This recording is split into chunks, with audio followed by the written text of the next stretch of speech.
حضرت ابراہیم علیہ السلام کا رائے حق میں اپنے بیٹے کو قربان کر دینے کا واقعہ بھی سنیے۔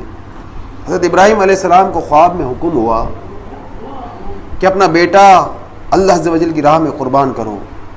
یہ خواب حضرت خلیل نے 3 رات برابر دیکھا، اور اللہ عز و جل کا حکم پا کر حضرت ابراہیم علیہ السلام نے اپنے لخت جگر کو اللہ کی راہ میں قربان کرنے کے لیے آمادہ ہو گئے۔ ذوالحجہ کی 10ویں تاریخ کو آپ نے حضرت اسماعیل علیہ السلام کی والدہ حضرت ہاجرہ رضی اللہ تعالی عنہ سے فرمایا کہ میں اسماعیل کو آج ایک بہت بڑے سخی کے ہاں مہمان لے جاؤں گا، تم اسے نہلا دھلا کر عمدہ کپڑے بدلو۔ ادھر آپ نے ایک رسی اور ایک چھری لی اور بیٹے سے فرمایا کہ جلدی تیار ہو جاؤ، تمہیں میرے ساتھ چلنا ہے۔ ایک روایت کے مطابق حضرت اسماعیل علیہ السلام کی عمر اس وقت 7 سال کی تھی۔ حضرت ہاجرہ نے بیٹے کو تیار کیا، بیٹا تیار ہو کر خوشی خوشی اپنے والد کے ہمراہ چلا، اور یہ دونوں باپ بیٹے باہر جنگل میں جا پہنچے۔ حضرت ابراہیم علیہ السلام کا یہ مقدس جذبہ دیکھ کر شیطان بڑا گھبرایا، اور جھٹ ایک اچھی سی صورت کا بھیس بدل کر حضرت ہاجرہ کے پاس پہنچا اور کہا، ہاجرہ کچھ جانتی ہو؟ بیٹا کہاں گیا ہے؟ فرمایا وہ اپنے باپ کے ہمراہ کسی سخی کا مہمان بن کر گیا ہے۔ شیطان نے کہا، نہیں ہاجرہ، وہ تو ابراہیم اسے ذبح کرنے کے لیے لے گئے ہیں، جلدی پیچھا کر اور اپنے بیٹے کو بچا۔ حضرت ہاجرہ رضی اللہ تعالی عنہ نے فرمایا کہ کوئی باپ بھی اپنے بیٹے کو ذبح کرتا ہے؟ شیطان کے منہ سے نکل گیا کہ یہ ٹھیک ہے، مگر حضرت ابراہیم علیہ السلام کو خدا نے اس بات کا حکم دیا ہے۔ حضرت ہاجرہ رضی اللہ تعالی عنہ نے فرمایا، اگر خدا کا حکم ہے تو پھر تم شیطان معلوم ہوتے ہو، نکل مردود، مجھے بہکانے آئے ہو، خدا کے حکم پر میرا بیٹا قربان ہوتا ہے تو ضرور ہو۔ شیطان یہ جواب سن کر وہاں سے دفع ہوا۔ پھر حضرت اسماعیل علیہ السلام کے پاس آیا، ان کو ڈرایا کہ تمہیں ذبح کرنے کے لیے لے جایا جا رہا ہے۔ نے بھی حیران ہو کر پوچھا، کیا باپ اپنے بیٹے کو ذبح کر سکتا ہے؟ تو وہاں بھی شیطان نے اللہ کے حکم کا ذکر کر دیا۔ حضرت اسماعیل علیہ السلام نے بھی وہی جواب دیا جو حضرت ہاجرہ رضی اللہ تعالی عنہ نے جواب دیا تھا۔ پھر شیطان نے حضرت ابراہیم علیہ السلام کو بھی ارادے سے باز رکھنا چاہا، مگر وہاں بھی وہ مایوس ہوا۔ پھر یہ باپ بیٹے جنگل میں ایک مقام پر پہنچ کر رک گئے، اور حضرت ابراہیم علیہ السلام نے اپنے بیٹے اسماعیل علیہ السلام کو سامنے کھڑا کر کے فرمایا، اے میرے بیٹے، میں نے خواب میں اللہ کی راہ میں تجھے اپنے ہاتھ سے ذبح کرتے ہوئے دیکھا ہے، تمہارا کیا ارادہ ہے؟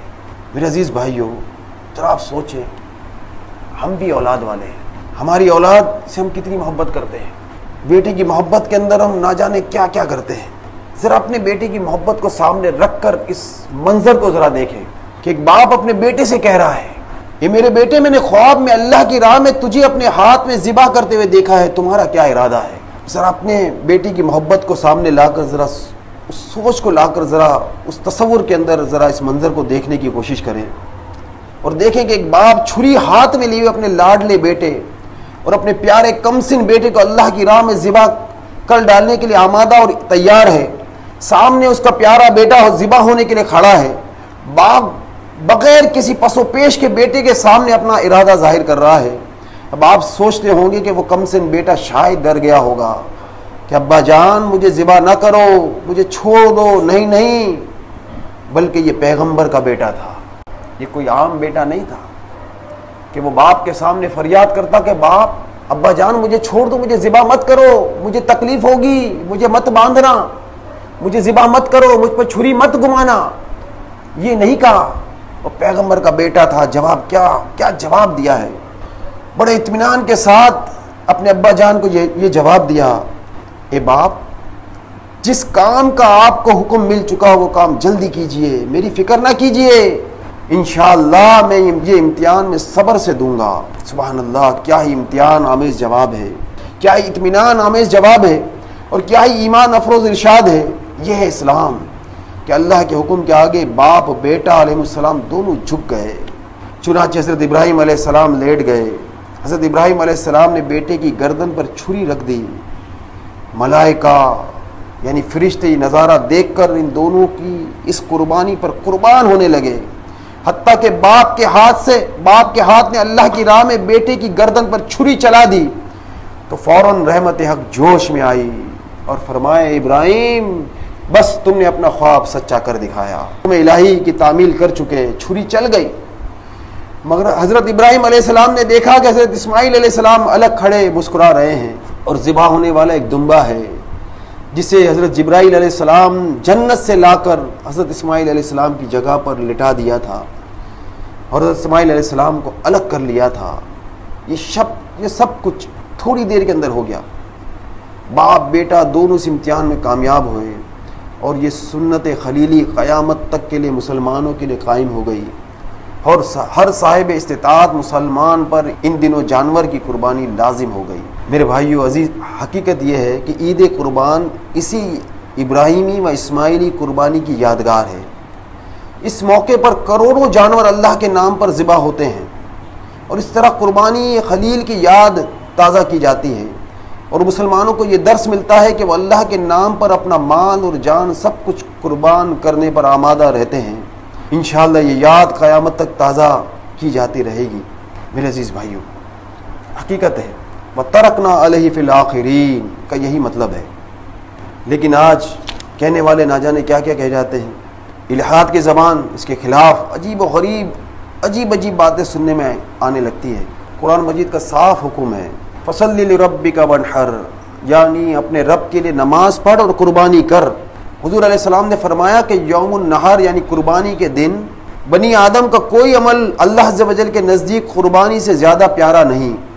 اور دوسری حدیث میں لکھا ہے کہ عید کے روز ہم پہلے نماز پڑھیں گے اور پھر قربانی دیں گے، جس نے ایسا کیا اس نے میرے طریق کو پا لیا۔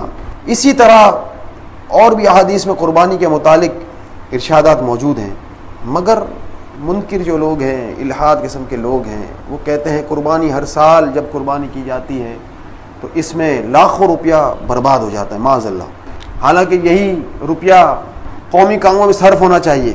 ایسے لوگوں سے کوئی پوچھے کہ احکام الہی ترک کر کے روپیہ بچانے کے بعد پھر وہ کون سی قوم باقی رہ جاتی ہے کہ اللہ عز و جل کے حکم کو ترک کر دیں اور پھر قوم کے اوپر خرچ کریں یا ملک کے اوپر خرچ کریں، تو پھر وہ قوم کون سی قوم بچے گی؟ جو اللہ کی راہ میں ہی خرچ نہ کیا جائے تو پھر وہ قوم نہیں، وہ قومیت نہیں ہے۔ قومیں تو بنتی ہی دین و مذہب سے ہیں، جب دین ہی باقی نہ رہا تو پھر باقی کیا رہا؟ قوم کہاں رہتی؟ قربانی پر جو روپیہ خرچ ہوتا ہے یہ خود قومی کام ہی تو ہے جو خرچ ہوتا ہے۔ اگر قومی کاموں سے مراد یہ ہے کہ کرکٹ میچ مقرر کریں اس پر رقم خرچ کریں، مینا بازار لگائیں وہاں رقم خرچ کریں، سنیما گھر ہو، کلب گھر ہو، تھیٹر ہو، یہ قومی کام ہے، تو پھر قومی ہی قوم ہے تو اس قوم کے قومی ہیں۔ جو نئی تہذیب نے ایک ایسی نئی قوم تیار فرما دی ہے جس کے نزدیک دین و مذہب کی باتیں سب فرسودہ ہیں اور جو ہر بات میں جدت کے خواہاں ہیں، تو ایسی قوم کا حق ہی کیا ہے کہ وہ مسلمانوں کا پیسہ اپنی قومی کاموں پر خرچ کرے۔ مسلمان کا پیسہ اللہ اور اس کا رسول کا دیا ہوا ہے اور وہ اللہ اور اس کے رسول ہی کی مرضی سے خرچ ہوگا، اور اس خرچ کے خلاف وہی شخص ہو سکتا ہے جو اپنے لنچ ڈنر ٹی پارٹیوں پر ہزاروں روپے خرچ کر کے یوں کہتا پھرے کہ میں بڑا خادم وطن ہوں، حالانکہ وہ خادم وطن نہیں ہوتا، وہ خادم وطن ہوتا ہے۔ میرے عزیز بھائیوں، ایسے کہنے والے بہت ملتے ہیں کہ اتنا پیسہ برباد کرنے کی کیا ضرورت ہے، غریبوں پر خرچ کرو، ادھر خرچ کرو، ادھر خرچ کرو۔ ارے یہ پیسہ بچا کر وزیر اعظم ہاؤس کے اوپر خرچ کر دو، اس کو بنانے پر، اس کو تزئین و آرائش پر لاکھوں کروڑوں پہ خرچ کر دو۔ تم عیاشیاں کرو، تم موج مزے کرو اور اللہ کی راہ میں خرچ نہیں کرو۔ یہ پیسہ بچا کر تم جا کر مندر تعمیر کر دو، ہے نا، قومی خزانے سے مندر تعمیر کر دو اور کہو کہ یہ قومیت پر خرچ ہو رہا ہے۔ کون یقین کرے گا تمہاری باتوں پر؟ یہ پیسے اس لیے تھوڑی ہیں کہ اسے تم مندر کی تعمیر پر خرچ کرو، یا اس کو گردوارے کی تعمیر پر خرچ کرو، یا چرچ کی تعمیر کے اوپر خرچ کرو اور کہو کہ قومی خزانے کے اندر پیسہ جا رہا ہے، قومی خزانے کے اوپر ہے، قومیت پر خرچ ہو رہا ہے۔ ہماری مسجدیں بنتی ہیں چندوں سے، ہماری مسجدیں، مجھے یاد نہیں پڑتا کہ کوئی مسجد جو سرکار نے مسجد بنا کر دی ہو، حکومت بنا کر دیتی ہو، ساری مسجدیں جتنی بنتی ہے تقریباً چندوں پر بنتی ہے۔ جگہ وقف کی ہوتی ہے، اوقاف کی ہوتی ہے، حکومت کی ہوتی ہے بعض دفعہ، لیکن جب بنتی ہے تو سب کے سب چندوں کے اوپر بنتی ہے۔ لیکن ہماری حکومت مندر جب بنانے پر آئے، مندر جب بنانا ہے تو اسے اس سے قومی خزانے سے خرچہ ہو، مندر بنا کر. کیوں؟ ہندوؤں کو خوش کرنا ہے، عیسائیوں کو خوش کرنا ہے، یہودیوں کو خوش کرنا ہے. ان کو خوش کرنا ہے کہ بتا رہے ہیں کہ ہم بڑے لبرل قسم کے مسلمان ہیں. اور جب مسجد بنانی ہو تو پھر اس کے لیے بیچاری قوم خود ہی چندہ کر کے اس کی تعمیر کرتی ہے. قربانی جو ہے، عید الاضحیٰ کا جو دن ہے یہ قربانی کا دن ہے، اور اس میں قربانی ہی کی جائے گی. اس میں اگر ہم چاہیں کہ میں صدقہ و خیرات کر دوں اس کا نعم البدل ہو جائے، تو صدقہ و خیرات اس کا نعم البدل نہیں ہے. آپ 20,000 روپے کا بکرا قربان کرتے ہیں اللہ کی راہ میں تو وہ تو قبول ہے، لیکن اگر اس کی جگہ پہ 50,000 روپے خیرات کر دیں یا صدقہ کر دیں، کسی غریب کو دے دیں، اور یہ سمجھ لے کہ وہ جو مجھ پر جو واجب قربانی تھی وہ ادا ہو گئی یا اس کا نعم البدل ہے، تو وہ نعم البدل نہیں ہے. آپ کو قربانی کرنی پڑے گی. ہاں، اس کے علاوہ بھلے چاہے آپ لاکھوں روپے خرچ کر دیں، صدقہ و خیرات بھی کریں، آپ کو کس نے منع کیا؟ لیکن آپ پر جو قربانی ہے وہ آپ کو قربانی کرنی پڑے گی، وہ واجب ہے.